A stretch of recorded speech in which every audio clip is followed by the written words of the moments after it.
This is Miles Teller. This is Han Solo. These are the directors of the young Han Solo movie. This is somebody's dog taking a shit. Somehow, these things could all be connected, and we're gonna find out just how. Right now.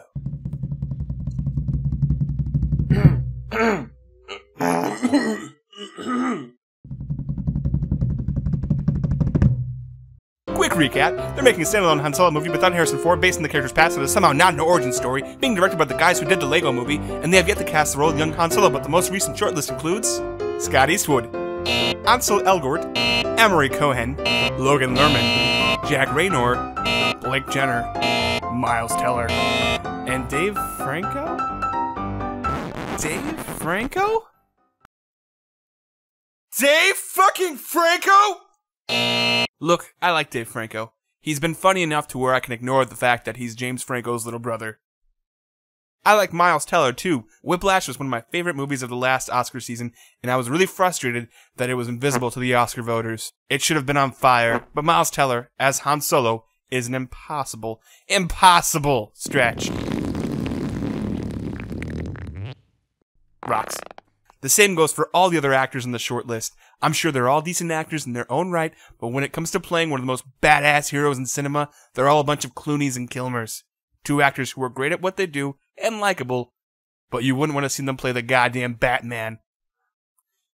People have also been calling for Taron Egerton, the kid from Kingsman, to play young Han Solo, and whereas I don't think he looks very much like Harrison, his character in Kingsman did strike a similar vein of the rebellious hero, and he pulled it off quite nicely, so I think he would be an acceptable choice.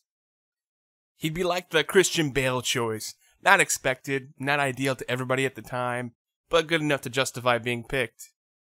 And frankly, casting any of these other guys to play Han Solo would be like casting Ben Affleck to play Daredevil. You killed me. Why? I just want to add one quick complaint real quick before we continue.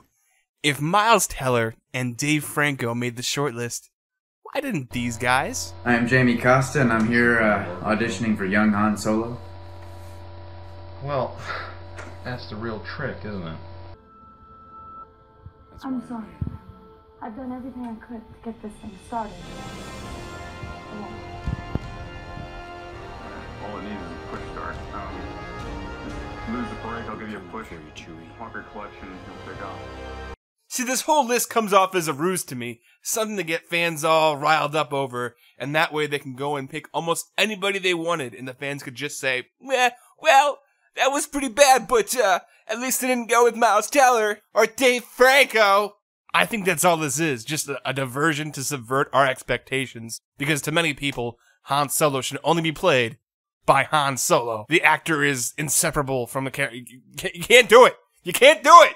If it were up to me, I would just scan Harrison Ford like what they did with Jeff Bridges, and then get the guys who did like the young Arnold in that shitfest Gynesis, and then I'd uncanny valley his face onto a stunt actor, kind of like what they did with Downey Jr. when he got hurt on Iron Man 3, and then from there, that's it. It's like poetry. In the prequels, we had real actors in fake environments. Now we'd have a fake actor in a real environment. It rhymes. Think of what a monumental task deciding who will win this role is. In fact, I kind of feel worried for the ones that do have that responsibility. Imagine if you had it and you got it wrong. You'd never hear the end of it. You'd probably end up retreating into your home and making small indie films that will never be seen by the filthy plebs who don't understand you and wouldn't get it anyways. They'll never be seen by anybody. They're just films for myself and my friends. That's probably why it's taking them so long to make a decision. I mean, I wouldn't want that responsibility. I wouldn't want to make that call, but then again, yes, I would.